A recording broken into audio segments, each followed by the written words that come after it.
aqui, mas eu acho que não tem problema, né? Oi? Tem um eco aqui, mas eu acho que não tem Não, problema da não, minha isso não própria está fala. influenciando. Tá. Tá. Pessoal, pedimos desculpas mais uma vez, mas agora então, de fato, vamos iniciar a nossa live.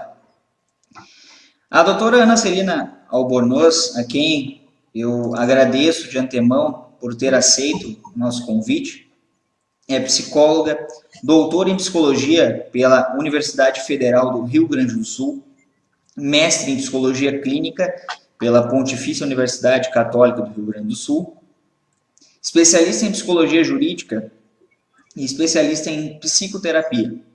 É psicoterapeuta em clínica privada e psicóloga jurídica na Fundação de Proteção Especial do Rio Grande do Sul. Docente e supervisora, autora do livro Psicoterapia com Crianças e Adolescentes Institucionalizados. Doutora, é um prazer estar na sua presença. Agradeço novamente por ter aceito o convite e a palavra está com a senhora. Bom, boa noite, Carlos. Boa noite para todas as pessoas que estão nos assistindo.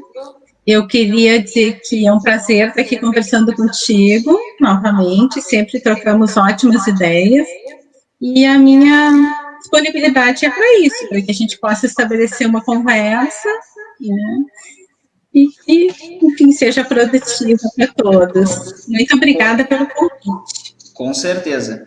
Temos pessoal acompanhando, quem tiver agora alguma dúvida relacionada ao tema, fique à vontade para, na medida do possível, a doutora poder esclarecer e a gente, nesse bate-papo, transcorrer. Doutora, eu sempre faço a pergunta para todos os convidados aqui, como que a psicologia foi a sua escolha? Lá na faculdade, ou antes mesmo, como é que a Ana Celina, vou fazer o que da vida? O que eu vou cursar? Como é que foi essa escolha? Bom, é uma longa história, né? Eu sempre digo que as escolhas da vida adulta, elas têm as raízes lá na infância, né? E comigo não foi diferente, assim. Eu sempre vim observando, desde muito cedo, um interesse meu com relação ao entendimento do comportamento humano. Então, já ainda criança, eu me interessava, ficava observando as crianças, e aí no ensino médio eu busquei um curso que justamente me proporcionava um contato maior com crianças e com as possibilidades de interação com elas, que foi o magistério. E nesse momento, assim, então, estudando psicologia, né, justamente para fazer a formação como professora, eu acabei me apaixonando pela área e segui nessa linha, assim. O meu interesse criança era com relação ao comportamento, ao ambiente das crianças, e também uma preocupação muito grande assim, com relação à proteção das crianças, aos direitos das crianças. Então, me chamava muita atenção e eu sofria muito quando eu via as crianças na rua, ou as crianças sendo maltratadas. E eu imaginava um trabalho nesse sentido. Eu não sabia muito bem o que era, não tinha um nome, né, com relação a esse trabalho, mas eu já imaginava que eu pudesse, né, fazer alguma coisa para ajudar as crianças nessas situações. E daí surgiu o interesse pela psicologia e, enfim, né, fiz vestibular, fiz a faculdade, o que só veio confirmar, assim, esse interesse. E durante o curso, a senhora então se voltou para essa área específica? Como é que se deu então essa escolha, né? Durante o curso, nós vamos fazendo escolhas com relação aos locais de estágio, né? Escolhendo práticas que a gente pretende, depois, enquanto profissional, exercer. Então, eu sempre tive um interesse muito grande pela psicologia clínica, né? E busquei estágios nessa área, me deram um embasamento bastante grande, assim, e na psicologia clínica, eu me interessava por questões que tinham a ver também com situações de proteção, então, crianças, como é que estava sendo o cuidado das crianças, como é que era o processo de adoção, como é que as crianças que estavam em processo de adoção, elas estavam se relacionando com os seus pais e os pais com elas, então havia um interesse na clínica e especialmente com relação às questões de proteção e acolhimento das crianças. E depois de formada, doutora Etel, hoje, como é que se deu a sua carreira, a sua atuação na psicologia? Né? Quais foram as suas atuações buscando, então, atingir esse objetivo que a senhora traçou lá, que é também ser uma facilitadora, né, desses contatos entre família, crianças, adolescentes, entre a sociedade, crianças e adolescentes, e todos aqueles conflitos. Como é que a senhora construiu, então, essa trajetória? Eu acredito que a formação em psicologia é muito generalista, né? Então, posteriormente, é necessário que os psicólogos busquem locais de especialização para aprofundamento das áreas que pretendem, enfim, trabalhar. Né? E esse foi o meu caso também. Eu procurei a especialização em psicoterapia, passei a atender crianças em consultório e também eu tinha interesse em trabalhar não só na área clínica em consultório, mas também em algum trabalho que pudesse auxiliar de uma forma mais ampla as crianças da nossa sociedade. Né? Então, eu fiz o concurso, na época era FEBEM, né, e vinha trabalhar nos abrigos residenciais. E cheguei num momento em que havia sido promulgado o Estatuto da Criança e do Adolescente, e o trabalho que tinha para ser feito era justamente essa implantação, né, do estatuto nos abrigos, enfim, nos institutos da instituição, que ainda eram grandes institutos que estavam passando por um desmonte. Então, passei a trabalhar nos abrigos residenciais, justamente com essa proposta do Estatuto da Criança e do Adolescente, lá no início da minha jornada. E houve bastante mudanças, assim, claro, aquela ideia de juízo de menores, de código de menores para o Estatuto da Criança, né, com todo esse histórico que se tem, houve uma mudança muito drástica ou seguiu a mesma linha? Com certeza houve uma grande mudança, né, porque mudou o enfoque das políticas, né, com relação às crianças e adolescentes. Antigamente, na época do Código de Menores, a ideia era mais um controle, né, das crianças que andavam perambulando pelas ruas, que não tinham responsável, e muitas vezes que os pais também não conseguiam permanecer com elas em casa, existia a ideia de que as crianças deveriam ir para um lugar, né, e que esse lugar pudesse introduzir normas e que as crianças pudessem, então, ter um desenvolvimento mais adaptado ao que se esperava delas. Depois do estatuto, a ideia mudou completamente, né? Porque passou a ser a ideia de proteção integral, em que as crianças e os adolescentes eram vistos como cidadãos em desenvolvimento, com necessidades que precisavam ser atendidas.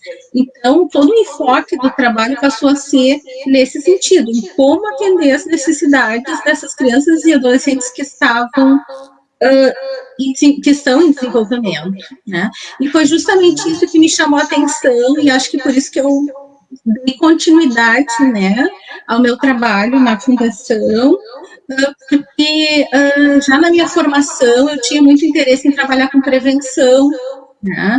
E justamente buscando atender as necessidades das crianças e dos adolescentes ainda na infância e na adolescência, nós estamos prevenindo uma série de dificuldades e contribuindo efetivamente para o desenvolvimento delas e para que elas tenham um futuro mais saudável, mais feliz, né? E realmente inseridos na sociedade.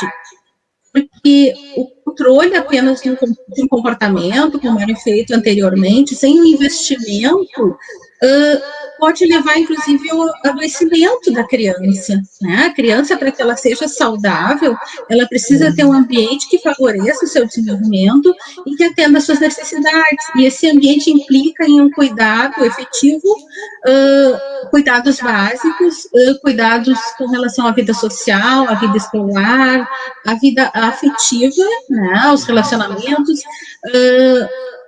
fornecendo também os tratamentos necessários e, principalmente, uma vivência desde muito cedo inserida na comunidade, o que não acontecia antes.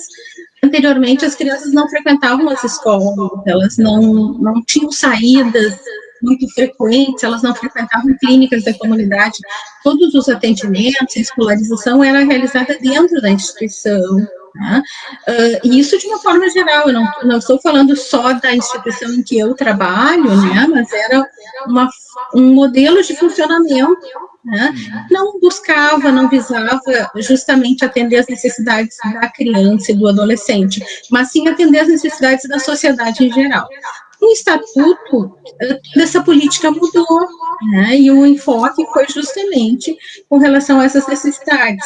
E isso é essencial para a saúde mental da comunidade, né, da sociedade, porque as bases da doença mental, elas se estabelecem lá na infância, quando a criança passa por excessivas privações, por repetidas privações, e que vão fazendo com que a forma dela reagir seja reativa a essas privações.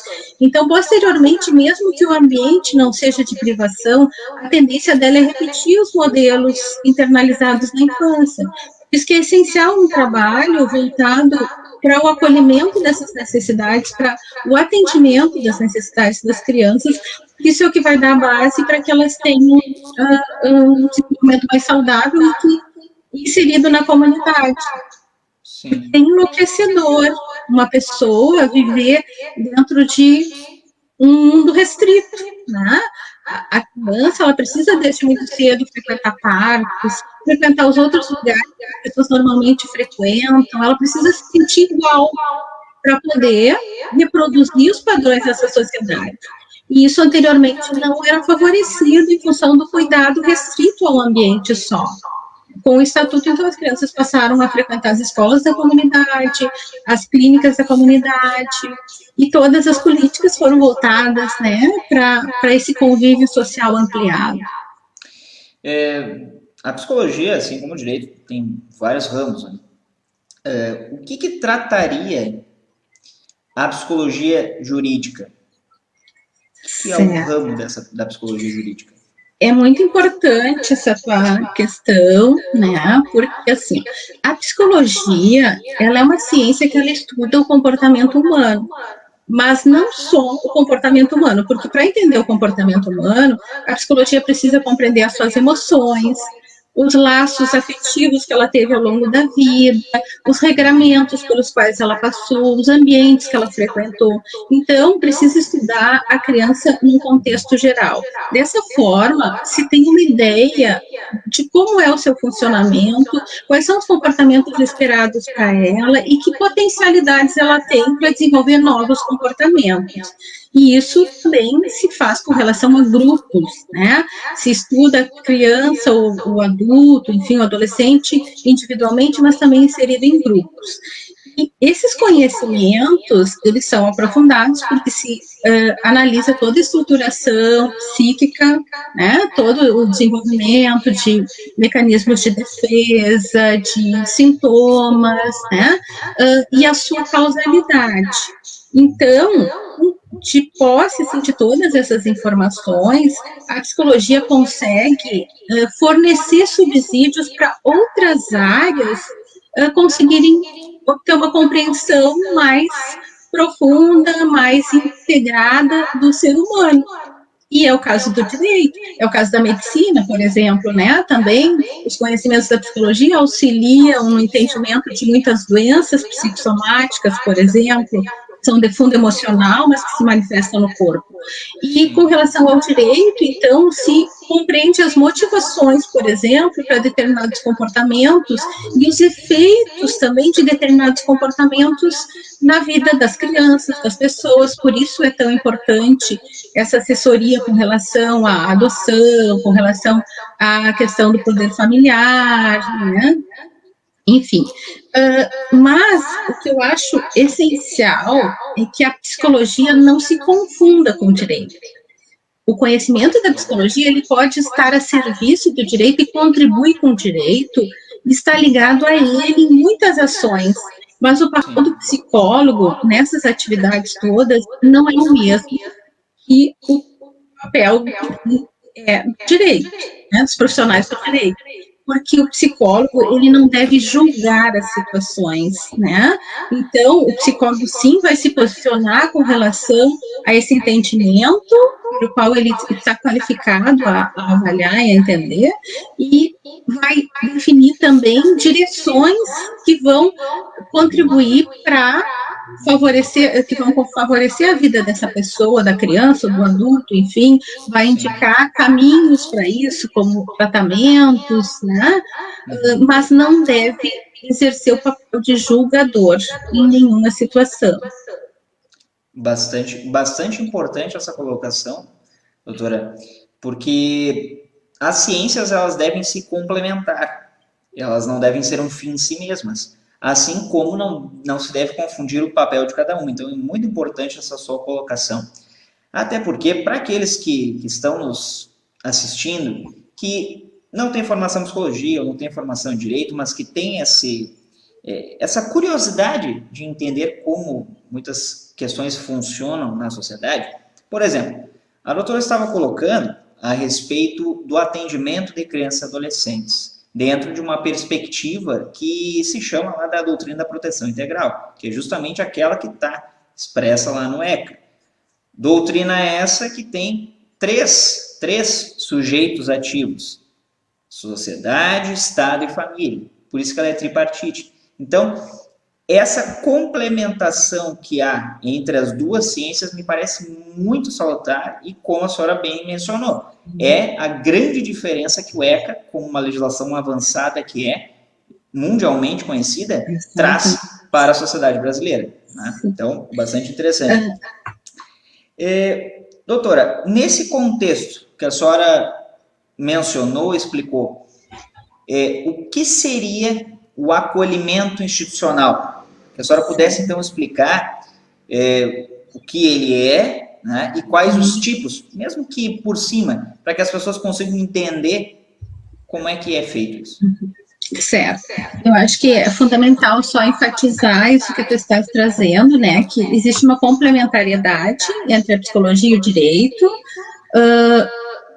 mas a sociedade também tem um papel essencial, né, nesse contexto. Então, muitas vezes o acolhimento se encarrega da criança, né, que chega com muitas feridas, com muitos machucados emocionais, e o abrigo se preocupa em ajudá-la a rever a sua vida, a se tornar mais como é que eu vou dizer, saudável, apesar de todas as vivências que ela teve, mas é preciso também que a sociedade entenda que ela também é responsável por essas crianças, que embora ela não esteja ali na execução direta, ela também tem uma participação tanto na situação que, de uma certa forma, levou essas crianças ao acolhimento, porque é um produto dessa sociedade que uma família não consiga, né, manter a guarda dos seus filhos,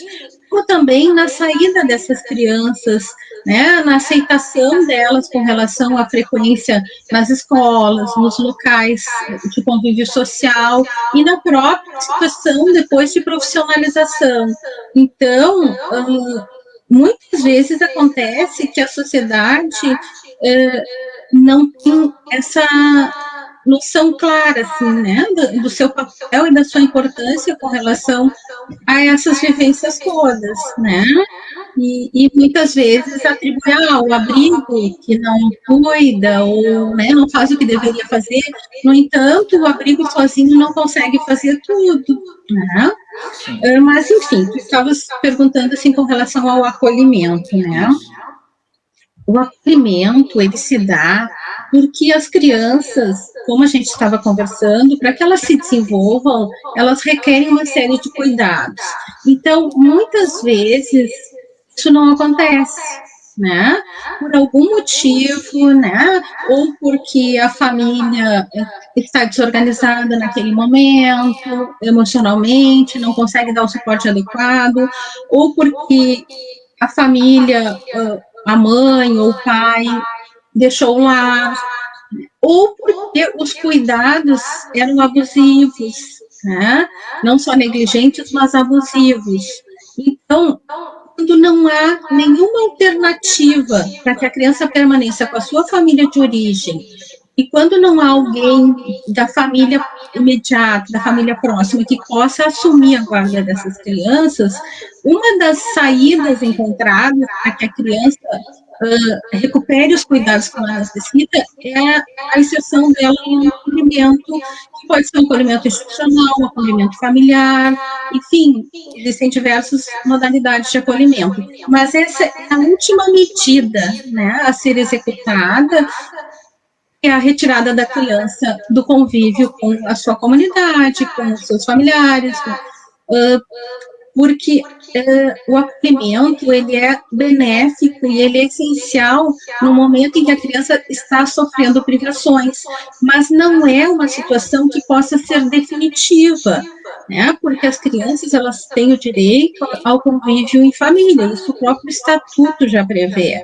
Então, a ideia é que essa criança possa ir para uma instituição para que essa família se reorganize, se for possível, ou para que exista um processo em que ela seja destituída dos poderes de seus pais, né, os pais sejam destituídos dos poderes sobre a criança, e que ela possa, então, ser inserida numa família adotiva. Claro que nem sempre isso acontece, porque existe uma série de fatores que se atravessam, né, nessa caminhada e que muitas vezes impedem tanto o retorno da criança para casa, quanto a saída dela para inserção em uma família adotiva. Eu lembro de uma palestra sua sobre instituições acolhedoras, né? Foi onde eu a conheci, que a senhora falava lá sobre essas instituições. Tem diferença entre as instituições, uma casa-lar, uma casa-abrigo? Qual a diferença entre elas e qual o papel de cada uma delas? Existem, sim, diferenças, né? Elas são medidas de proteção, né? Todas elas estão a serviço das medidas de proteção e as crianças são encaminhadas justamente quando não há mais nenhuma alternativa para que elas permaneçam com as suas famílias de origem, né? Elas permanecem nessa instituição enquanto a sua situação jurídica é definida. Só que a vida delas não fica em suspenso. Então, essas instituições que acolhem, durante esse período, devem exercer o papel de cuidado como se fossem uma família. Então, mesmo que a criança vá sair da instituição em breve ou depois de alguns anos, não é um período nulo na vida dela. Alguém, nesse momento, precisa assumir o papel de pai e mãe. Esse papel, ele não é exercido apenas pelos cuidados físicos, ele é exercido principalmente pelo cuidado emocional, pelo envolvimento emocional. Então, as instituições, elas têm um papel fundamental, porque elas contribuem para que a criança permaneça viva na sua capacidade de amar, né? Porque elas alimentam essa capacidade. A criança acaba fazendo um vínculo com esses cuidadores, e esse vínculo alimenta ela no sentido de se sentir gostada e de poder gostar de alguém. E muitas vezes elas experimentam novas relações que elas nunca viveram antes, Por isso que crianças muito prejudicadas, elas não sabem gostar. Então, elas chegam de um jeito que não é saudável. E é preciso que alguém, no acolhimento ainda, ajude elas a aprender uma nova forma de gostar e de chegar perto, de fazer carinho. Por exemplo, crianças que foram vítimas de abuso físico ou de abuso sexual, elas chegam de um jeito conforme o que elas aprenderam nas suas vivências anteriores. E elas precisam que esse novo cuidado mostre para elas que existe um modo diferente de cuidar, de gostar. Mas, enfim, essas instituições, elas têm esse papel, mas existem formatos diferentes. Por exemplo, os abrigos residenciais, eles são exercidos em casas, né? Normalmente em casas comuns, de pequeno porte, e essas crianças, elas têm vínculos afetivos, elas têm vínculos biológicos também, são grupos de irmãos, e elas ficam sob os cuidados de funcionários que se revezam em plantões, né? O que é diferente, por exemplo, de uma casa de acolhimento que existe uma mãe social, porque aí é uma pessoa ou é um casal que acaba exercendo cuidado como se fosse um cuidado único, como se fosse mãe e pai dessas crianças, e muitas vezes, inclusive, dos seus filhos ali, né, junto com essas crianças, e elas em grupo, né, um número maior de crianças, acabam tendo esses cuidados por esse casal. Né? Existe também o acolhimento familiar, né, que é uma modalidade que atualmente ela está sendo bastante pensada, né, como uma boa alternativa, que são famílias que se cadastram e que têm todo um acompanhamento e que recebem uma criança para conviver como se fosse alguém da família durante um determinado tempo, enquanto a sua situação jurídica se define. Então, são modalidades diferentes de acolhimento, mas que têm um objetivo comum, que é prestar esses cuidados que a criança precisa para que ela possa desenvolver as suas potencialidades. Porque as habilidades emocionais, cognitivas que uma pessoa tem, ela tem um tempo para ser desenvolvida, né? Então, se não ocorre uma série de estímulos nessa fase em que elas podem se desenvolver, posteriormente é muito mais difícil que elas se desenvolvam. Então, as crianças que não têm esses cuidados necessários, elas acabam tendo prejuízos que podem perdurar para o resto da sua vida e interferir totalmente na sua relação com a sociedade. Por isso é tão importante que esses cuidados sejam adequados nesse momento inicial do desenvolvimento. Vou fazer uma pausa aqui para, então, ver o pessoal que está nos assistindo, que já nos deu uma boa noite. Carla Spencer, boa noite, obrigado por estar nos assistindo. Minha sócia, colega e também namorada assistindo e prestigiando a nossa live. Elaine Brasil, boa noite, minha amiga, tudo bem? Elaine também que trabalha labuta nessa área, tem bastante interesse no nosso tema de hoje. Martinez Eduardo, buenas, paisanos e paisanas. Pai, obrigado por estar nos assistindo também. Família assistindo, porque também se interessa, né, nessa temática. Marcelo Barbosa, boa noite, Marcelo. Inclusive, o Marcelo mandou uma outra pergunta que eu já passo para a senhora. Kátia Bepler Magana. Vocês terão que sair e entrar novamente. Ok, isso aí foi quando a gente teve um probleminha ali. Vamos lá. Albino Pinheiro. Boa noite, meu amigo. Boa noite mesmo. Muito obrigado e agradeço por estar nos assistindo aí, prestigiando a nossa live. Vamos ver. A Caroline Colombo mandou um boa noite. Boa noite, Caroline. Obrigado por estar nos assistindo. E a pergunta do Marcelo foi a seguinte: sem dúvida o ECA trouxe muitos benefícios à política das crianças e adolescentes, mas como a senhora vê este modelo atual de abrigos? Aí depois ele fez uma correção, abrigos residenciais. Olha, Eu sou suspeita para falar, porque eu trabalho, né, em abrigos como psicóloga, né, de abrigos residenciais. Eu acho que é um trabalho que não é perfeito, porque a nossa sociedade não é perfeita, porque, enfim, é uma construção que ainda está ocorrendo. Para vocês terem uma ideia, o Estatuto da Criança e Adolescente ele é de 1990 e ele ainda não está totalmente implantado. Né? Muitos dos seus ditames vêm sendo implantados. Aqui no Rio Grande do Sul, nós temos a felicidade de que houve um investimento grande no sentido de implantação do estatuto com relação aos abrigos residenciais governamentais, né? Então, existe um avanço nesse sentido aqui, o que não se vê muitas vezes em outros locais ou em pequenos municípios, porque são programas que demandam um investimento financeiro muito grande, demandam um número de pessoal muito grande, mas eu vou dizer para vocês, claro, que eu sou suspeita, se eu não acreditasse, eu não trabalharia na área. Eu acho que os abrigos residenciais eles têm um papel fundamental na vida das crianças e da sociedade.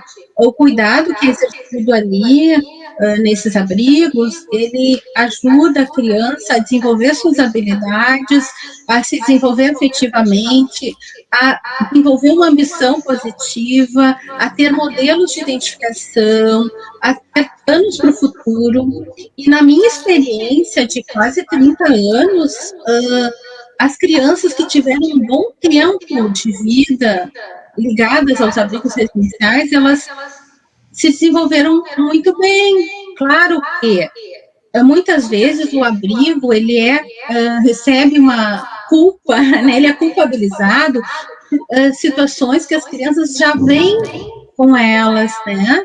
Por exemplo, crianças que passaram por situações de sofrimento muito grande, muitas vezes elas levam um tempo até conseguir desenvolver uma capacidade de relacionamento mais saudável. Né? Então, muitas vezes elas chegam muito agressivas, elas vão apresentar esse comportamento na escola, e não é porque o abrigo não deu um jeito nela, que não é um papel do abrigo dar um jeito nela, mas é porque vai levar um tempo até que essa criança aprenda uma nova forma de se relacionar. Então, muitas vezes, essas situações acabam interferindo na avaliação que as pessoas têm com relação aos abrigos. Mas eu acho que é um trabalho fundamental e que, inclusive, trabalha com uma prevenção em saúde mental e com relação também à frustração, né? Por exemplo, crianças muito privadas, elas têm um grau muito intenso de frustração e que no futuro isso pode levar elas a apresentar uma tendência de relacionamentos frustrados, né? Com as pessoas. E o abrigo, então, oferecendo um novo modelo de relacionamento, ele vai também contribuir para que essa criança possa, no futuro, ter um desenvolvimento mais saudável. Mas, claro que o abrigo sozinho não consegue fazer tudo, né? Embora busque, né, adaptar o seu trabalho aos ditames do ECA, trabalhando com pequenos grupos, com referências, não separando mais os irmãos, que antigamente um grupo de irmãos, que um era referência do outro, eles entravam numa instituição e, dependendo da idade de cada um, eles eram todos separados, então havia um esfacelamento familiar. Né? E as crianças sofriam uma nova perda, elas eram revitimizadas na própria instituição. E com isso, a tendência delas a apresentarem um comportamento com mais dificuldades, né, devido a esse sofrimento, era muito maior, porque o abrigo não protegia elas, né, de mais um sofrimento. Hoje em dia, os irmãos não podem mais ser separados, né, eles permanecer juntos, né? E uma outra questão importante que eu vejo atualmente é uma valorização das famílias de origem. Antigamente, a criança entrava na instituição e muitas vezes os laços familiares ficavam esquecidos. Hoje em dia, é uma das atividades principais do abrigo favorecer a vinculação dessa criança com seus familiares, porque preferência, né? Preferencialmente, a criança deve retornar para a sua família biológica, sua família de origem, a não ser quando não existem condições de recebê-la de volta. Somente assim deve ser pensado a inclusão dela numa outra família. Mas a prioridade, isso está dito também no Estatuto e na nova lei da adoção, enfim, né, de que a preferência sempre é a da permanência na família biológica e na família de origem. Então, hoje em dia, essa vinculação ela é mais investida, ela é mais valorizada, né? Que é uma outra inovação que eu vejo a partir do Estatuto da Criança e do Adolescente. Mas existem inúmeras falhas, né? E muito ainda a ser desenvolvido. Acredito que à medida que a cultura vai mudando, também vai mudando a visão que se tem do abrigo, né? Então, sempre de acordo com o que a sociedade oferece no momento de possibilidades que nós vemos que as crianças e adolescentes em acolhimento têm o direito, né, de serem respeitadas e terem os seus direitos reconhecidos. É importante saudar a sua fala, até mesmo para que se dê, das pessoas se deem conta que o papel da família ele é essencial, a família ela é protegida pelo direito e também não há aquela possibilidade das pessoas acharem que essas instituições elas têm o dever de cuidar e fazer aquilo que a própria família não faz. Né? A família não pode, e aí que é importante ressaltar novamente lá a doutrina. Se a responsabilidade ela é tripartidizada, ela é repartida nessas instituições, eu digo Estado, sociedade, família, não pode querer repassar a responsabilidade para uma dessas outras, porque não é assim. Né? O sistema não objetiva isso, o sistema objetiva trabalhar em rede, e até é um outro questionamento que eu vou lhe fazer posteriormente, mas é importante essa sua fala. A família não pode querer retirar a sua responsabilidade dizendo, bom, eu não consigo fazer mais nada, vamos supor, vai ser encaminhado para uma instituição. Né? Nessas situações onde, por exemplo, não houve esse trabalho prévio, essa prevenção, como a senhora bem mencionou, não houve esse trabalho. Né? E daí chega num ponto onde há o cometimento de alguma violência e que a família talvez até venha a perder o poder familiar sobre aquele filho, filha, seja criança ou adolescente. Continuando ali, então, nos boa noites. Andréa Martinez, muito obrigado por estar nos assistindo, minha mãe também, que trabalha, né, que milita nessa área das crianças e adolescentes, então agradeço por estar nos assistindo. Ó, o Carlos Tomás Ávila, excelente a live. Ávila Albornoz. Excelente a live, parabéns. Obrigado, seu Carlos, pela sua presença na nossa live. O Marcelo colocou ali, né, durante a sua resposta, doutora, só para situar, sou bacharel em Direito e trabalho em abrigo residencial. Bom, perfeito diagnóstico, muitas vezes criar o vínculo leva muito tempo. Muito bom, então. Muito bem. Doutora, e o atendimento a adolescentes? E aí entra uma pergunta que eu vou fazer dentro dessa perspectiva. É mais difícil um atendimento em criança ou adolescente? Porque a gente não pode esquecer também, né, dos adolescentes que eventualmente são institucionalizados. Qual é a maior dificuldade ou cada um tem a sua dificuldade e característica? Certo.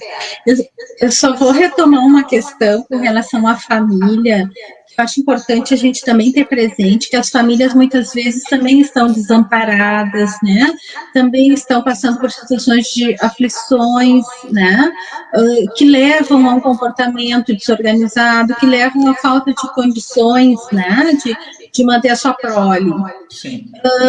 Isso é importante que as políticas públicas da sociedade atendam a essas necessidades, que exista uma rede de atendimento eficaz, possa dar o suporte que a família precisa, que essa mãe precisa, que que, enfim, esse casal precisa para que eles possam cuidar adequadamente das crianças.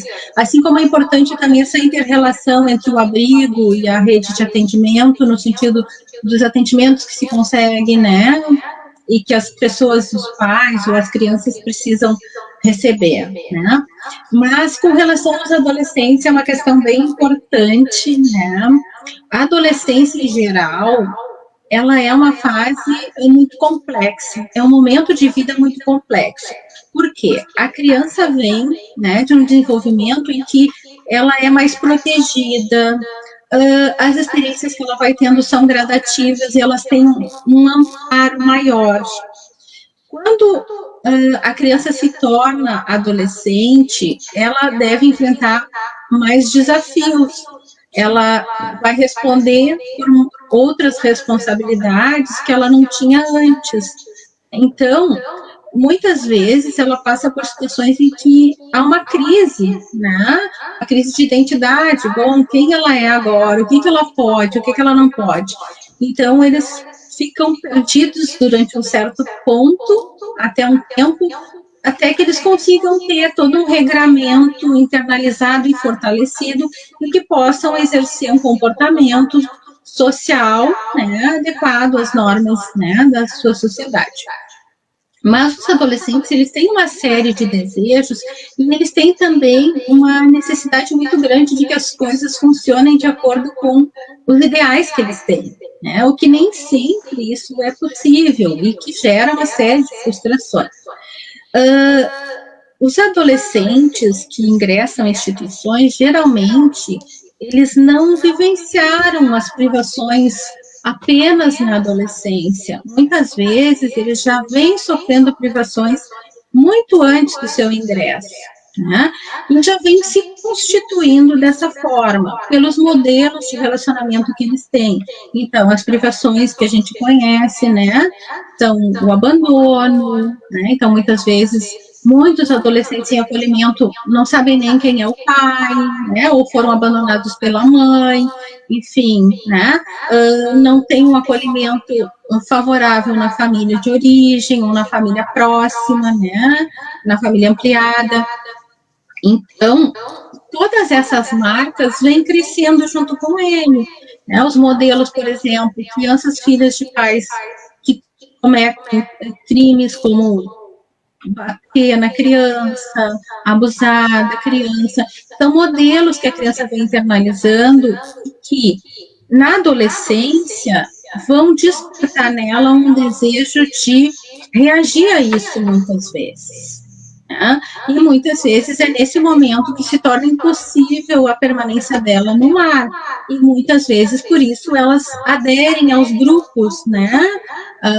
Enfim, que existem na comunidade, que muitas vezes são aliciadas para situações ilícitas, justamente por terem essa fragilidade, em que faltou uma proteção na sua família de origem, e o adolescente acaba buscando essa proteção num grupo maior da sua comunidade, que vai pedir algumas coisas em troca, mas vai oferecer a sensação de ser partícipe daquele grupo e algumas outras proteções no sentido de que, enfim, né, não acontecer, por exemplo, alguma situação difícil com ele, o grupo vai reagir se acontecer.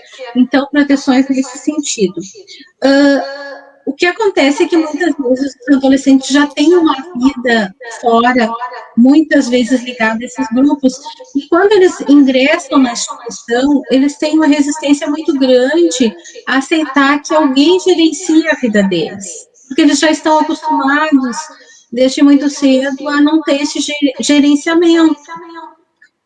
Leva um tempo grande para que eles permitam muitas vezes a aproximação, e muitas vezes esse atrativo da rua, desses grupos aos quais eles estão filiados, é maior, que eles aí conseguem dinheiro, eles conseguem comprar as coisas que eles querem mais facilmente, porque eles têm trabalhos, né, muitas vezes ligados ao tráfico nesses grupos. Então, a entrada do adolescente, adolescente já na instituição, faz com que ele se defronte com uma série de regras, de regramentos e de comportamentos que são não são conhecidos por ele e que ele também não tem interesse, que ele já está vivendo de uma outra forma.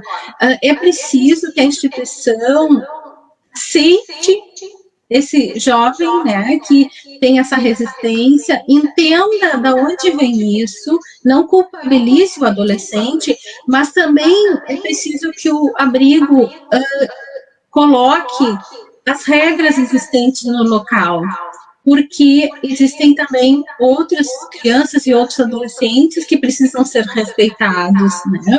Então, é um jogo muito difícil, né, de exercer, onde se precisa ceder um pouco de um lado, exigir um pouco mais de outro, até que, com o tempo, esses adolescentes consigam entender que aquele cuidado também é desejado por ele, também é benéfico para ele. Aquele cuidado que restringe, que não deixa ele sair às 2 da manhã, que não deixa ele levar objetos furtados para dentro do abrigo, também é um cuidado que favorece, que pode ajudar ele a se sentir melhor. Mas nem sempre os adolescentes chegam a isso, porque na adolescência já existe uma organização interna de funcionamento, né?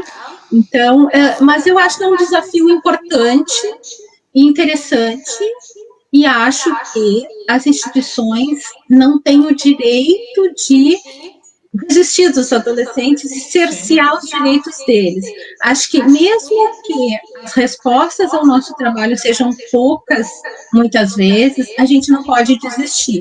A gente sempre tem que tentar encaminhar para um atendimento, oferecer uma abordagem diferenciada, mesmo que muitas vezes a resposta seja uma agressão. Né? Existem as crianças que se tornaram adolescentes na instituição. Também, né? Sim, porque nem sempre é possível o desligamento da instituição antes da maioridade, porque não tem uma família adotiva que esteja disponível para algumas crianças e a família não conseguiu se reorganizar. Então, as crianças permanecem até a sua maioridade. E essas crianças, por terem já vivenciado todo um cuidado, elas têm vínculos de referência com seus cuidadores, e com isso elas conseguem ter modelos de identificação que ajudam elas a buscar, por exemplo, um trabalho, né, enfim, desenvolver uma ambição, por exemplo, de ter uma formação, de ter filhos, inclusive de exercer o trabalho de educador, né? Alguns querem ser educadores, outros querem ser psicólogos, enfim, né? Esse cuidado continuado que o abrigo oferece pode não trazer respostas imediatas, mas com certeza ao longo do tempo ele vai promovendo marcas que resultam num melhor desenvolvimento da criança. Mas eu reforço aquela fala de que o melhor lugar para a criança é junto à sua família. Tá? Eu não estou dizendo que o abrigo é o ideal para as crianças. O abrigo é a última medida a ser empregada quando não há outra possibilidade, e aí sim ele deve ser excelente. Ele deve exercer toda a sua capacidade de cuidar bem, porque disso depende tanto o retorno da criança para casa, quanto a inclusão dela em família adotiva. Nesse sentido, deve-se ter, então, também uma postura bastante equilibrada para esses educadores sociais, né? Essas pessoas que trabalham. Busca-se algum tipo de personalidade, enfim, de postura, para que sejam exemplos, para que sejam espelhos para aquelas pessoas que estão ali já fragilizadas? Sim.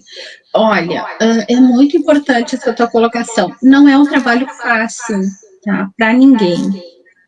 E uma das recomendações que eu faço é que as pessoas que desempenham essa tarefa, elas tenham um tratamento pessoal para que elas possam aliviar suas angústias, né? E até reconhecer o seu trabalho, porque muitas vezes elas não reconhecem o próprio trabalho, o benefício do próprio trabalho. Então, eu diria que são pessoas especiais, né? Porque curar as feridas que nós causamos é mais fácil do que curar as feridas causadas por outras pessoas e responder pelas falhas de outras pessoas. Isso quem diz não sou eu, né? Quem diz é o Winnicott, que é um autor em quem eu me inspiro muito, um pediatra inglês, que trabalhou muito com crianças que viviam em abrigos, né? Então, no abrigo vem toda a carga emocional do que a criança viveu muitas vezes antes de ingressar no abrigo, ou na rua, ou com a família, enfim, né? Ou em lares, em famílias adotivas, em que esse vínculo foi desfeito. Né? E essas dores elas vêm para dentro do abrigo e as crianças muitas vezes testam muito os seus educadores, ou as crianças requerem muito investimento. E esse investimento ele vai além do profissionalismo, ele precisa também de um investimento da pessoa que está ali na frente dele, da pessoa do educador, da pessoa dos técnicos, né, da afetividade dessas pessoas. E é impossível não se ligar, não envolver afeto nesse trabalho. Só que a dificuldade é essa, é poder trabalhar com afeto, mas sabendo diferenciar que não é um vínculo familiar, mas é um vínculo profissional. Essa é a grande questão. Eu considero que existe uma seleção natural, sabe? Eu acredito que é preciso muita vocação para exercer esse trabalho, muita tolerância à frustração, muita resiliência, e é preciso também que a pessoa tenha um entendimento do outro, uma capacidade de empatia. E o que acontece é que as pessoas que não reúnem as características necessárias para o exercício dessa função, elas acabam se afastando muitas vezes, ou elas acabam sendo, de alguma forma, conduzidas a isso, porque as pessoas vão reclamar do seu jeito, as crianças vão reclamar, e as pessoas acabam, né, ou elas se reciclam e tentam desenvolver capacidades necessárias para esse trabalho, ou elas acabam se afastando, porque não é fácil trabalhar nesse sentido. A gratificação é imensa, mas é muito difícil, exige muito das pessoas. Bom, doar aquilo que muitas vezes não se tem para aquelas pessoas que precisam mais ainda, né? Mais ainda. Sim, e existe uma outra dificuldade, que é a necessidade da pessoa se desprender dos modelos pessoais dela. Porque uma coisa é educar uma criança na sua casa, com seus modelos, né? E outra coisa é educar uma criança que está num abrigo, por exemplo, e que é educada por muitas outras pessoas. Esse é um outro desafio, a pessoa se desprender, né, do seu modo de pensar, do modo como foi educada, para pensar num modo diferenciado. E aí está a lei para exercer esse regramento, né? Existem princípios muito claros do estatuto, né, que estão a serviço desse cuidado também. Existem teorias que também mostram, né, o que é necessário e, enfim, de que forma as pessoas estão contribuindo para o desenvolvimento e de que forma elas estão revitimizando as crianças. Então, é importante um pensar conjunto. Ninguém deve exercer essa função solitário. É preciso que tenham momentos de reflexão, é preciso que tenham muitas mentes pensantes junto, para que não seja a repetição, por exemplo, de um modelo particular, né? É preciso que haja um conjunto de atividades técnicas, de um conjunto de educadores para que as crianças possam ter modelos mais saudáveis, né, de cuidado. E a senhora, claro, na medida do possível, a senhora observou ou acompanhou algum caso, ou soube algum caso em que determinada família que acolheu, enfim, aquele pai ou mãe acolhedor, né, temporário, como a senhora mencionou, posteriormente veio a, de fato, adotar, seja aquela criança, ou seja aquele adolescente. Isso acontece com alguma regularidade ou é muito raro? Olha, assim, ó, existe um regramento, né, de que, em geral, em tese, de que não se deve, né, adotar uma criança, por exemplo, que está numa instituição no qual a pessoa trabalha, tá? Ah, isso é Por importante. quê? Porque isso pode ser um favorecimento, por exemplo, né? Por exemplo, pessoas que desejam adotar crianças pequenas, por exemplo, como é muito difícil de conseguir uma adoção rápida, nesses casos, poderiam muito bem trabalhar numa instituição para que elas adotassem mais facilmente essas crianças. Isso não pode acontecer. Existe um cadastro nacional de adoção que deve ser respeitado. Então, as pessoas que adotam uma criança, elas precisam estar cadastradas nesse cadastro nacional e as crianças também que estão disponíveis para adoção, elas também estão cadastradas. Então, não necessariamente as crianças que estão no abrigo, elas estão disponíveis para adoção e não necessariamente elas, enfim, essas pessoas que trabalham, elas estão cadastradas na instituição. Existem casos especiais, tá? Então, eu já acompanhei alguns casos, claro que eu não posso citar aqui, de Sim. situações especiais de crianças que têm uma série de dificuldades que não seriam adotadas, né, e que não foram elegíveis, por exemplo, pelos casais que estão na lista de espera. Então, as pessoas podem se cadastrar e aí podem ter essa adoção. Mas, para que ocorra uma adoção, é preciso que siga esse regramento de que a pessoa esteja inscrita, tenha passado por todo o processo de cadastramento, que envolve uma série de avaliações no fórum, né, da sua comarca, Sim. e é um cadastro nacional, porque quando não há pessoas que têm um interesse naquela criança, ou pessoas que a gente acha que vai atender as necessidades, né, daquela criança, essa busca ela se amplia por todo o Brasil, né? Isso é importante deixar claro, e a pergunta foi justamente por isso, para que as pessoas consigam entender que há um procedimento a ser seguido e um processo a ser cumprido para que isso possa, então, ocorrer. Principalmente a adoção, porque a adoção ela não é como se devolvesse um produto numa loja. Olha, eu não gostei, eu não me senti bem, então vou lá devolver. Não. Por isso que há todo esse processo que deve ser observado, como a doutora mencionou, para que então a pessoa apta e aí elegível a receber aquela criança ou aquele adolescente no seu seio familiar, que ela esteja preparada para aquilo, porque Sim, é uma essa, pessoa que está ali, né? Não é uma sim. coisa. Então, Sim, exatamente. É preciso toda uma preparação, né? E é preciso, principalmente, a ciência dos seus deveres, né? Uma adoção é uma constituição de um vínculo vital para a criança.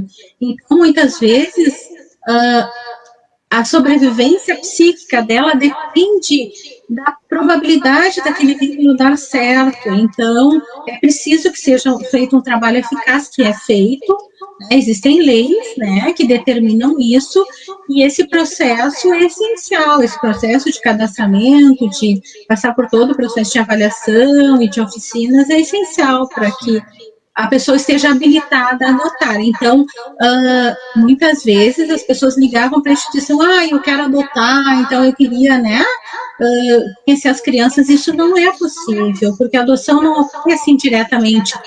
Conheci uma criança e gostei dela. Claro que crianças que estão há muitos anos na instituição, que já têm uma idade mais avançada, elas fazem vínculos de afeto com pessoas da comunidade, e isso sim pode levar a uma adoção, né? Porque aí a pessoa vai seguir os trâmites normais de uma claro. adoção, né? Mas é preciso que cada caso seja analisado individualmente, mas em geral existe um regramento que é com base na lei, né? E que as adoções só devem ocorrer pelas pessoas habilitadas e as crianças destituídas, né? Doutora, a senhora teve a oportunidade de visitar ou de ter conhecimento em outras regiões do Brasil de instituições acolhedoras? Elas seguem um padrão, claro, da lei, mas eu digo, elas seguem um padrão ou cada região do país adota uma forma diferente de procedimento do trabalho? É muito importante isso que tu está trazendo também. E quando a gente está muito focada no mundinho da gente, a gente perde a noção de como é que o Brasil funciona, né?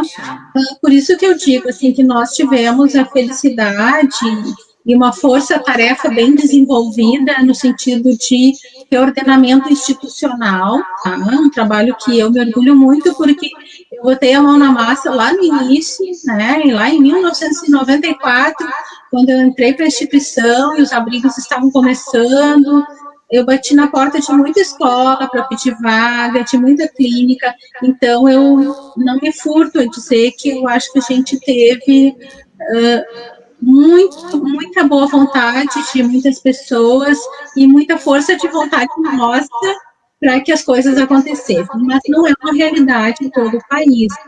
O que eu vi, eu já estive em outros locais, assim, pude conhecer, né, existe um descompasso, muitas vezes, porque nem todos os abrigos, eles, de acolhimento institucional, residencial, institucional, eles são governamentais, né?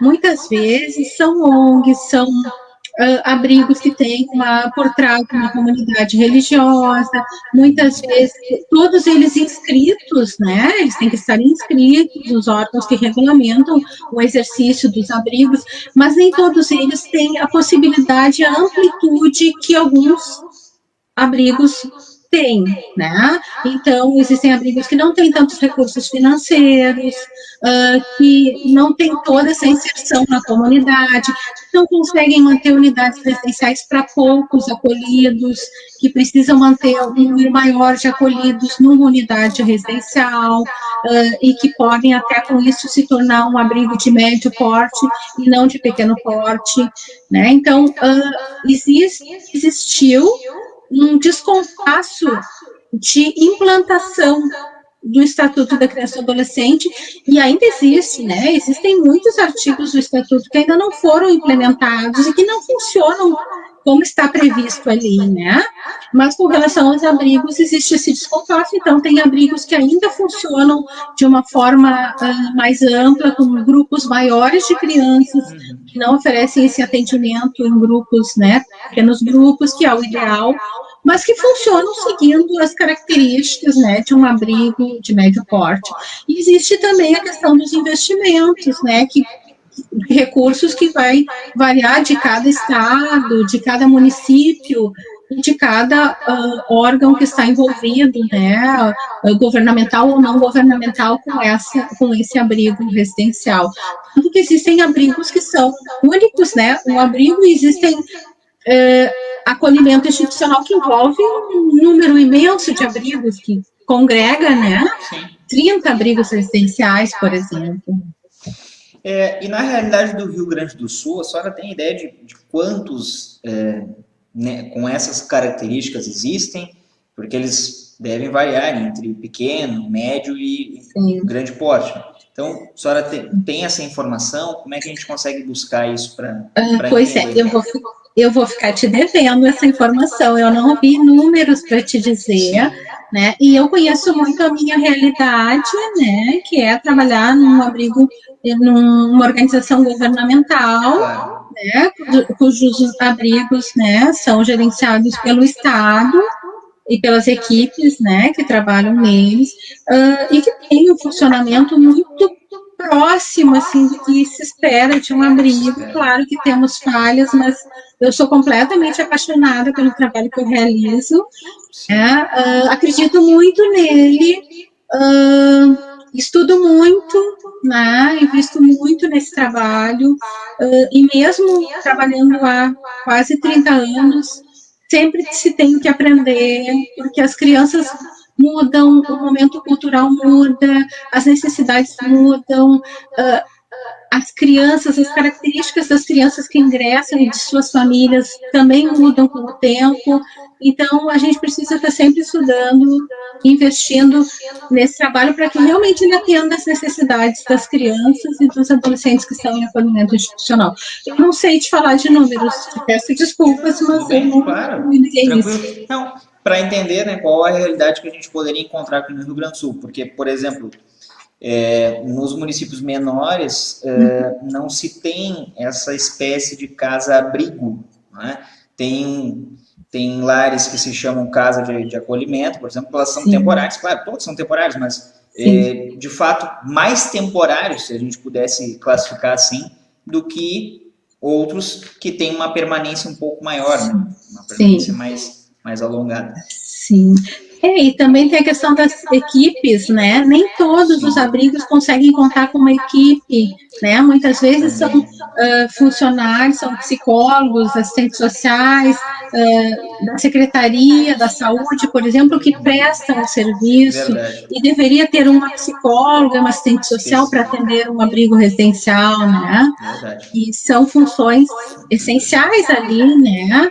Porque além do cuidado, por exemplo, né, do cuidado no acolhimento, né, o papel, vou falar um pouquinho então do papel dos técnicos, né, psicólogos, assistentes sociais, pedagogos, enfim, enfermeiros. Antes que a senhora, eu acho que até na pergunta que eu ia lhe fazer, qual a importância do trabalho em rede, né, que o pessoal muitas vezes não entende, que é justamente isso que a senhora ia comentar. Exatamente, então assim, por exemplo, da forma como eu trabalho, é inserida numa equipe, né, que tem outros profissionais de outras áreas, e o nosso papel, ele não é só no acolhimento da criança, né, na recepção da criança, na avaliação de como é que ela está chegando fisicamente, na avaliação das dores que ela traz com ela, que ajuda a gente pode prestar a ela, né, para conseguir ficar bem, se sentir bem,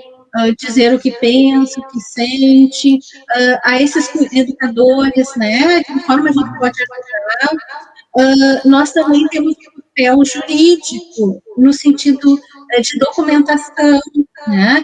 Então, precisamos documentar aquilo que nós estamos observando, o resultado das nossas intervenções, e precisamos indicar a continuidade, né? Ou a manutenção do acolhimento, ou o desligamento para a família de origem, ou sugerir uma destituição de poder familiar, com base em todas as técnicas que a gente utiliza para avaliar, né, essa situação da criança que se encontra no acolhimento.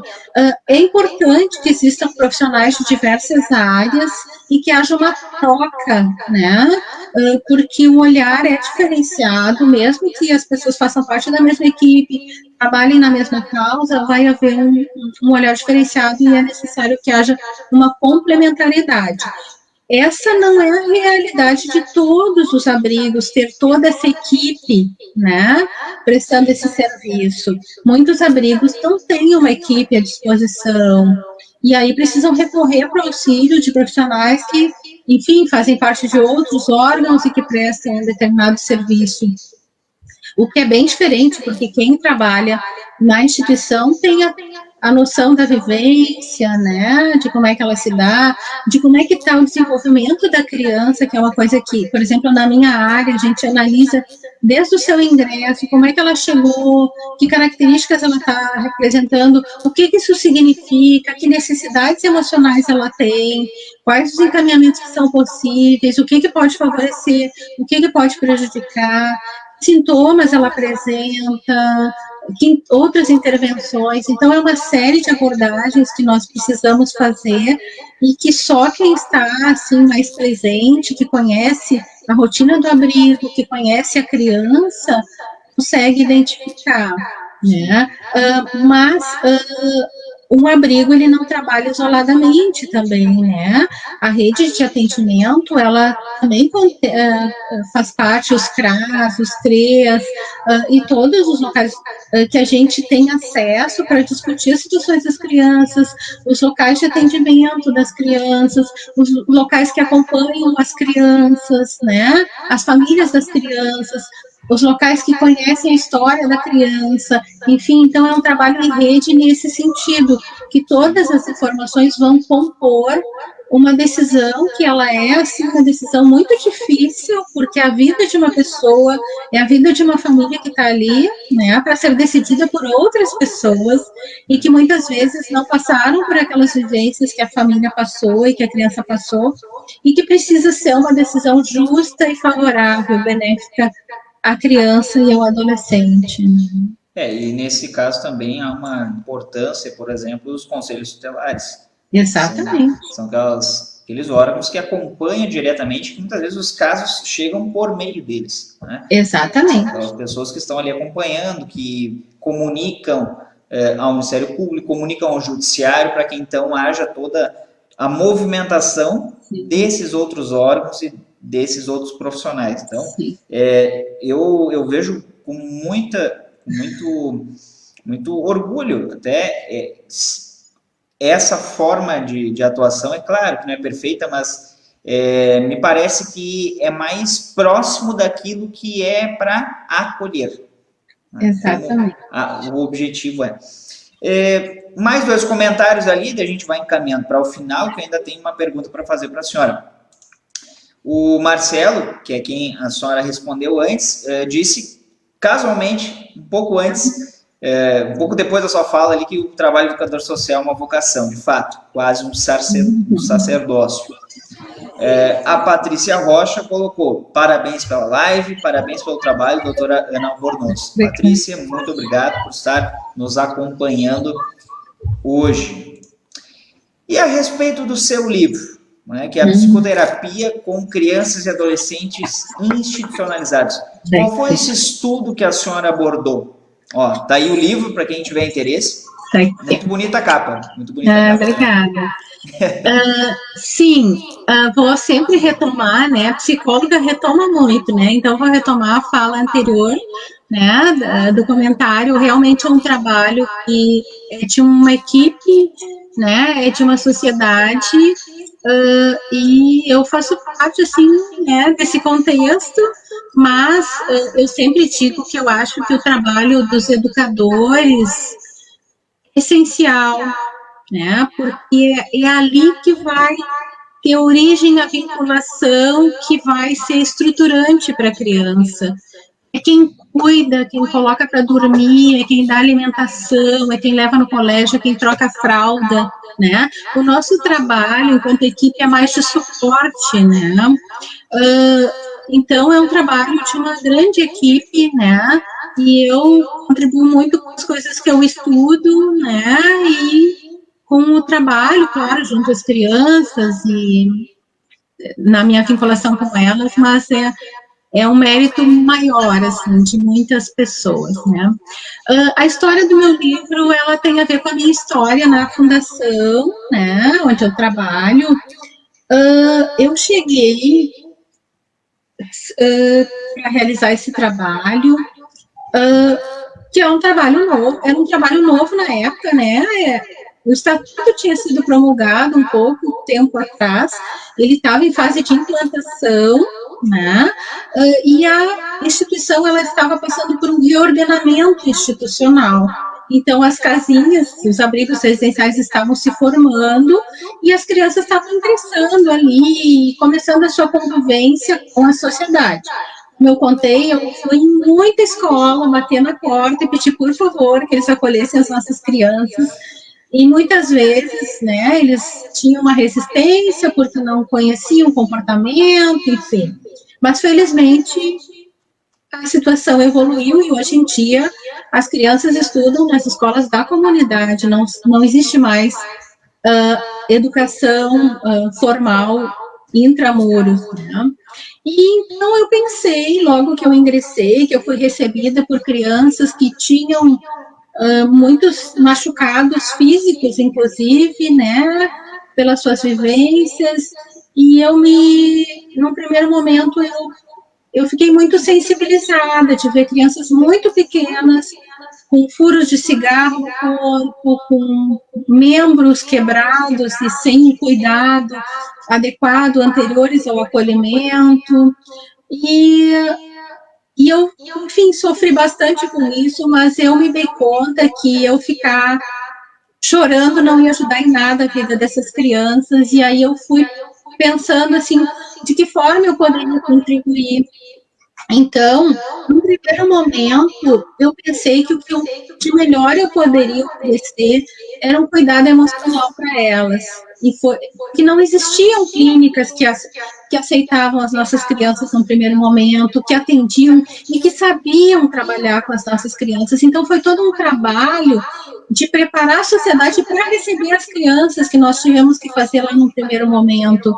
Então, muitas reuniões em clínicas falando sobre as crianças, características e tentando sensibilizar os locais de que eles precisavam entender que eles também tinham responsabilidade sobre aquelas crianças, que as crianças também tinham direito a obter uma ajuda que é oferecida à comunidade, né?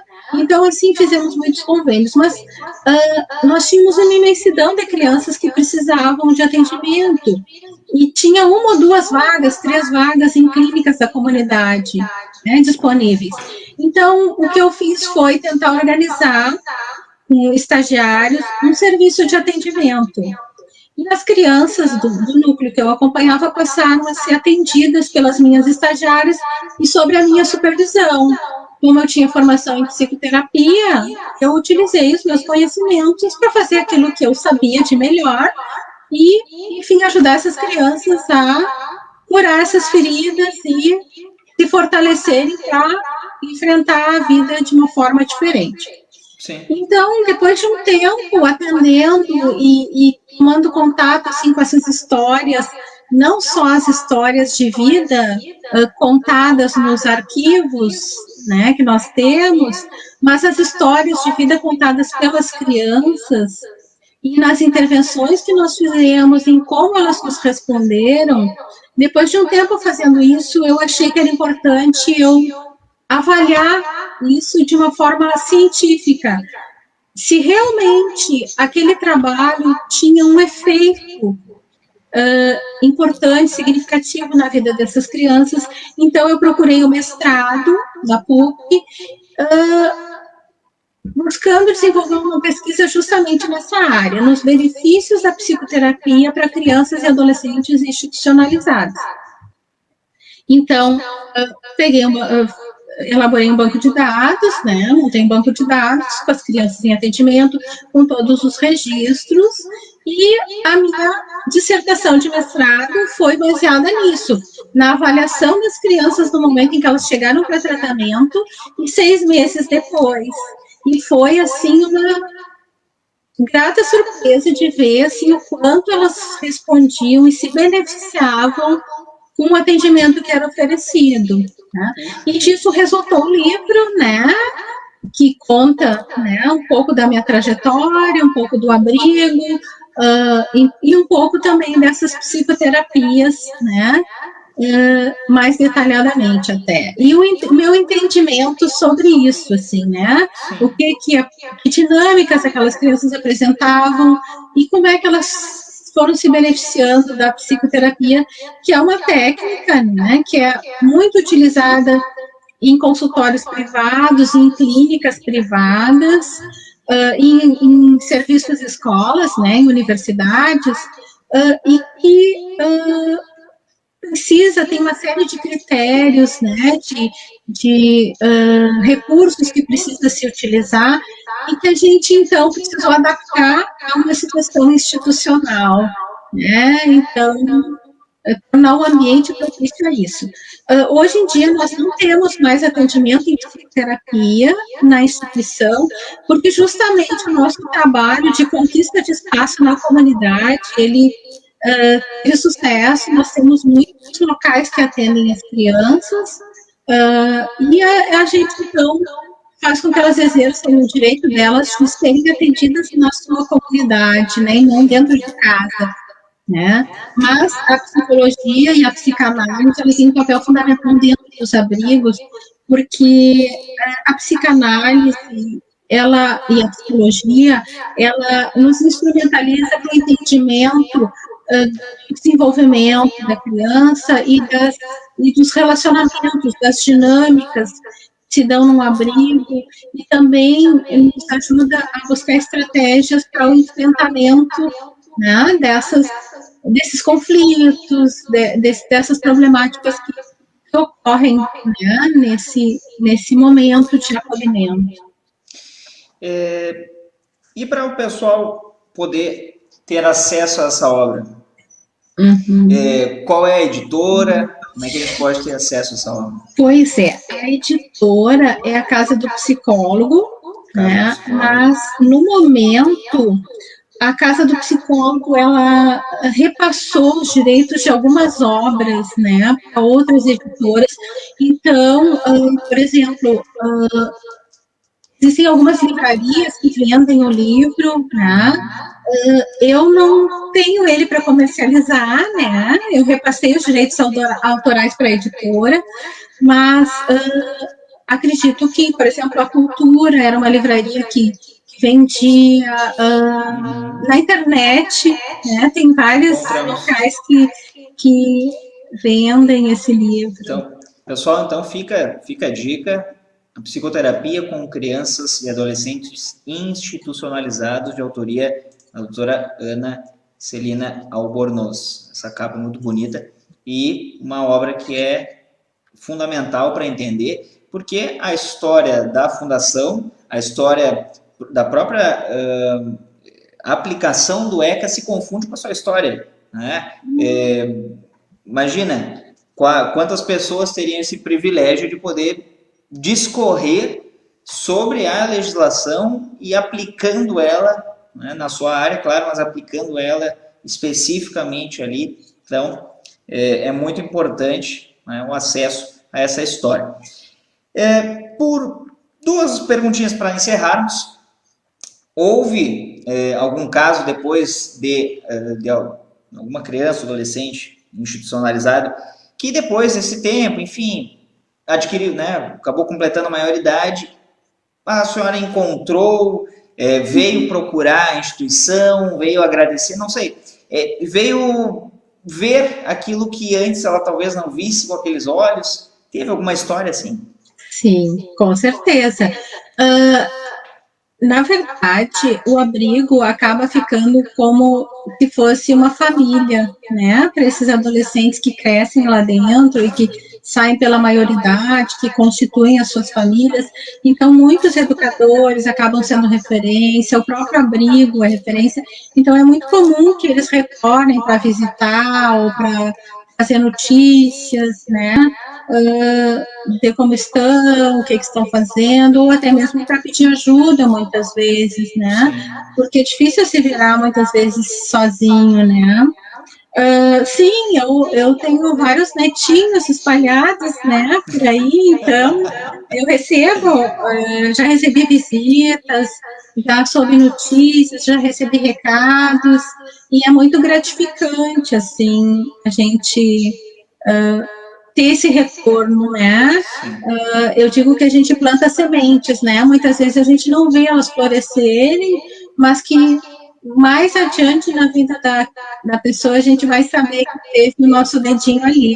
Mas sim, eu recebi, há um tempo atrás eu recebi uma visita que para mim foi muito significativa, que foi um caso que eu acompanhei logo que eu ingressei na instituição, lá em 1994, e eu trabalhei com essa criança durante, olha, uns 9 anos, eu acredito, e era uma criança muito difícil de lidar, muito desorganizada emocionalmente, com uma história muito complicada, muito agressiva, assim, mas que tinha um bom vínculo comigo e que fazia bons vínculos com algumas pessoas em especial. E ele, então, me visitou esses dias, um tempo atrás, e me contou, assim, que como é que estava a vida dele, que ele tinha atrapalhado algumas vezes, mas que ele estava bem, que ele estava trabalhando, que ele cuidava sozinho dos filhos dele. E isso me emocionou muito, né? E, de alguma forma, ele estava me dizendo, olha, as sementes, né, que vocês plantaram em mim, elas deram certo, né? Elas estão aqui e fizeram sentido para a minha vida, né? Eu hoje cuido de mim como vocês cuidaram antes. Então, isso é muito gratificante. Enfim, vou levar para sempre, assim, essas experiências. Com certeza. Uma mensagem ali, também do Marcelo, que tem participado bastante ativamente da nossa live, parabenizando. Então, parabéns, doutora Ana, pelo pioneirismo. É uma honra conhecer quem iniciou este trabalho. Temos muito pela frente, mas certamente já avançamos muito. Gratidão. Então, o recado diretamente do Marcelo, novamente. Sim. Obrigado por estar muito participando. Muito obrigada. André Martinez, gratificante trabalho. Não esquecendo, até eu citei antes, que a Andréa é conselheiro tutelar já há 10 anos no município de Cidreira, né, que a senhora participou lá. Prazer de conhecer. Verdade. Então, também, por isso que eu acho interessante acompanhar esses trabalhos que funcionam integrados, né, de fato, como uma grande engrenagem ali que a gente acompanha, então, aí pela sociedade. E a respeito da pandemia, houve um impacto direto nos atendimentos, na forma enfim, de funcionamento ali? Como é que impactou a pandemia? Certo. Só é importante ressaltar que eu falo de acordo com a minha visão, né? Claro. Como psicóloga, como trabalhadora, né? Como servidora, né? Mas existem muitas pessoas pioneiras, né? Existem muitas pessoas que talvez tenham uma visão diferente da minha, né? Mas, enfim, eu consigo falar por mim, pelas coisas que eu acredito, né? Sim. Com relação à pandemia, eu acho que é uma importante questão, porque acho que essa pandemia ela está mexendo com todo mundo, né, com todas as pessoas, pelas dores que ela está promovendo, pelo cerceamento da liberdade, que não é uma característica típica, né, do ser humano, de ficar preso, né, numa gaiola, muitas vezes, assim, sem poder sair de casa. E talvez na sensação de impossibilidade de fazer mais, né?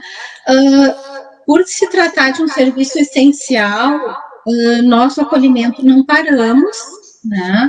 Então, nós tivemos que enfrentar os nossos medos, né?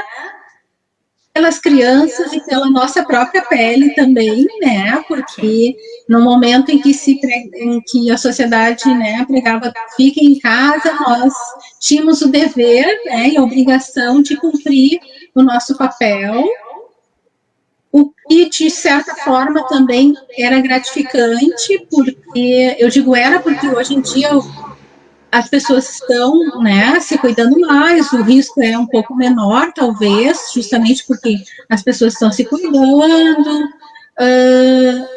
e enfim, os números eles estão, né, nos mostrando que, bom, existe uma luz no fim do túnel, né, mas foi um impacto muito grande e a gente precisou se reordenar, assim, de como exercer o nosso papel, né, então, as crianças, eu imaginava que, trancadas dentro de casa, né, elas fossem apresentar muito mais problemas do que apresentaram, e esse foi o lado gratificante que eu observei, né, e que é o resultado também do nosso trabalho. Elas se mantiveram, mesmo muitas crianças juntas, elas se mantiveram com poucas dificuldades, além do que, né, era um padrão habitual já, elas se mostraram colaborativas, elas se mostraram ligadas na realidade, no que estava acontecendo, e elas aceitaram as reformulações que nós precisamos fazer. Né? Então, por exemplo, os atendimentos psicológicos, num momento difícil desses, eles não podem ser interrompidos, né? Claro. Então, uma das modalidades que nós encontramos foi o atendimento virtual, né? Então, as crianças que tinham suas psicoterapias nas clínicas, nos consultórios, elas passaram a ser atendidas virtualmente, o que deu um suporte importante para elas, né, para se manterem bem, e o nosso contato com elas, ele é todo cheio de cuidados, né, com as crianças, e a entrada nas casas também é cautelosa, então tiveram momentos de bandeira preta que não se pode, né, levar entrar uma pessoa diferente na casa, então toda essa assessoria ela precisou ser realizada mais à distância, por telefone, enfim. Né? Atualmente nós estamos normalizando o nosso acesso, né, às casas, desde que não seja com todos os cuidados, mas desde que não seja uma aglomeração, né? Então vai um técnico, permanece um tempo na casa, acompanha diretamente as crianças, traz notícias para a equipe, outro momento vai outro. Então, eu acho que, pelas coisas que eu escutei também de outros serviços de acolhimento, todas as atividades, os trabalhos anteriormente realizados precisaram ser reformulados para se adaptar a um regramento geral que prevê, né, uma proteção à vida, né?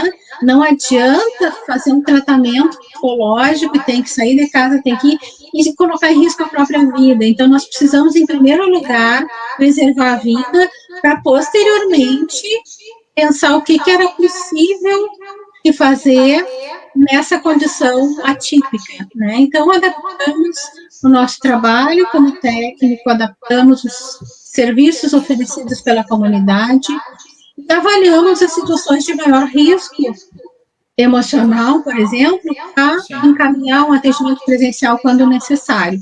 Mas eu considero que o trabalho, ele não tem efeito em determinado momento, ele vai tendo efeito ao longo do tempo.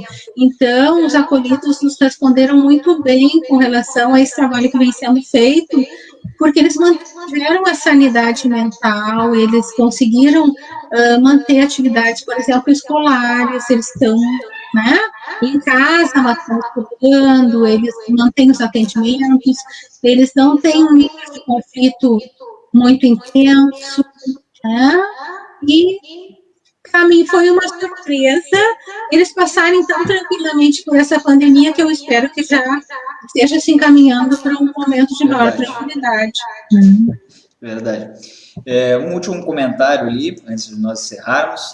Martinez Eduardo, Buena Charla, muito obrigado. Fazendo um parênteses aqui, que o Martinez tem um outro programa que é sobre cultura gaúcha, lá o Terra Gaúcha Martinez, então acompanhe também no Facebook aqui, toda semana. O Albino, parabéns, meu amigo, colega, sócio, irmão, parabéns, doutora Ana, excelente live.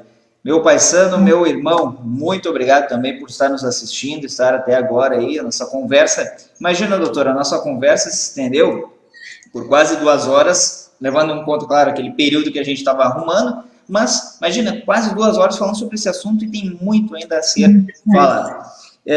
Eu gostaria de lhe agradecer, tá, de referenciar para a senhora que é um prazer ter conversado, esse agradecimento pela sua disponibilidade, por ter falado sobre tantos assuntos aqui voltados a essa área, que é uma área muito bonita de atuação, é algo muito importante para a sociedade, importante para esses 2 ramos das ciências, tanto a psicologia quanto o direito, e elas se integrando, né? Assim como a assistência social, assim como a medicina, enfim, outras áreas que se integram nesse atendimento amplo que há.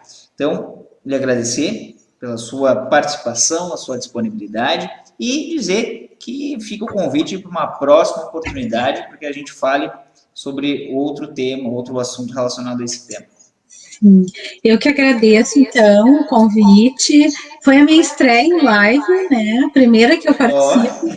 Nós não combinamos nada de como seria, então eu confesso que eu estava um pouco apreensiva, mas no fim eu acho que deu tudo certo, foi muito tranquilo, porque também já temos, né, um vínculo de trabalho, um vínculo profissional de trocas, né, bem interessantes, e também foi um prazer participar. Eu considero que a conversa, né, e esse tipo, né, de contato e debate, ele sempre acrescenta, não para mim, mas para as crianças e para os adolescentes que, porventura, precisem passar por um acolhimento institucional, pelos colegas, né, enfim, então eu me gratifico também bastante por essas participações. Muito obrigado, e também agradecemos a todos que estiveram todo esse período nos acompanhando, estiveram participando aí ativamente com perguntas e compartilhando esse conteúdo aqui. Então não esqueçam, pessoal, quem não assistiu a live poderá assistir lá no YouTube, no canal Descomplica Direito. Então, nos acompanhem lá no YouTube, nesse canal. Nos sigam também no Instagram, Descomplica Direito 01, como também no formato podcast, no Spotify e em outras plataformas de áudio e música, como essa mencionada. Então, a todos e a todas, um forte abraço e até mais. Doutora, prazer. Muito obrigada, um abraço, tchau. Até a próxima.